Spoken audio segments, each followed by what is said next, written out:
नमस्कार दोस्तों, मैं एस्ट्रोलॉजर वर्षा गांधी और वास्तु एक्सपर्ट। आज दोस्तों मेरा टॉपिक है वास्तु क्या है। वास्तु प्राचीन भारत का बेशकीमती खजाना है। वास्तु उतना ही पुराना है जितना मानव सभ्यता। वास्तु वैज्ञानिक तथ्यों पर आधारित है जिसका मनुष्य पर मनोवैज्ञानिक प्रभाव पड़ता है। वास्तु क्या है दोस्तों? वास्तु वो वस्तु स्थिति जहां हम रहते हैं जो ईंट और पत्थर से निर्मित होती है। मनुष्य सृष्टि का सर्वश्रेष्ठ प्राणी है। उससे निर्मित हर चीज सर्वश्रेष्ठ ही होती है। वास्तुशास्त्र की आत्मा प्रकृति है। ये एक प्राकृतिक विज्ञान है, इसलिए इस वास्तु को विज्ञान कहते हैं। विश्व की हर व्यक्ति हर क्षेत्र पर वास्तु का समान रूप से लागू होता है, न कम न ज्यादा। सृष्टि की प्रत्येक वस्तु, चाहे वो सजीव हो या निर्जीव हो, पंच तत्वों से बनी होती है, पंच तत्वों से निर्मित होती है। मानव शरीर भी पंच तत्वों से बना हुआ है।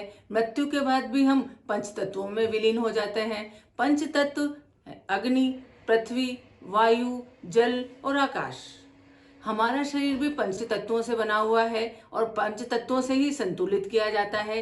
भवन और मकान भी पंच तत्वों से ही निर्भर रहता है।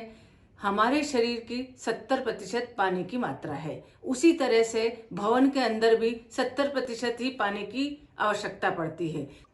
दोस्तों, जब भी हम मकान, भवन, घर या ऑफिस बनाते हैं तो बनाते समय ही हमें उन पांचों तत्व अग्नि, पृथ्वी, वायु, जल और आकाश को बैलेंस करना चाहिए। अगर कोई भी तत्व कम हो जाए तो हमारे लिए वो वास्तु दोष उत्पन्न कर देता है, और कोई भी तत्व अधिक हो जाए तो वो भी हमारी तकलीफें बढ़ा देता है। जैसे ही पंच तत्व का बैलेंस गड़बड़ होता है तो हमारी मन मस्तिष्क पर इसका प्रभाव पड़ता है।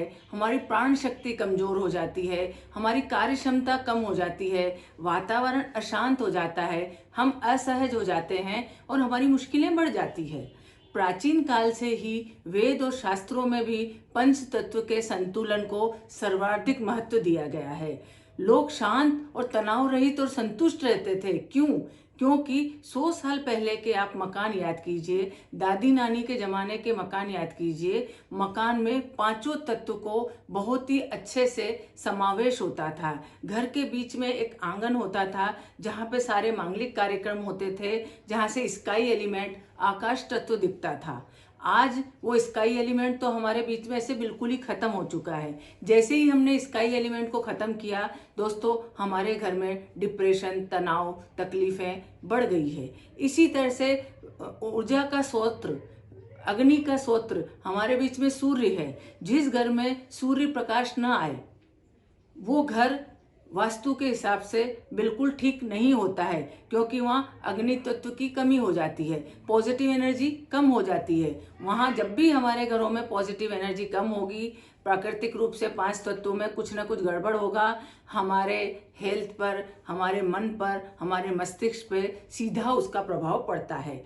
तो दोस्तों, अंत में मैं आपसे बस यही कहना चाहती हूँ कि जब भी हम मल्टी स्टोरी बिल्डिंग बनाते हैं, आजकल मेट्रो सिटीज़ में मकान बन रहे हैं, मकान हमारे छोटे ज़रूर होते हैं परंतु हम आर्किटेक्ट को बुलाते हैं, हमारे घर को बहुत सुंदर बनाने की कोशिश करते हैं।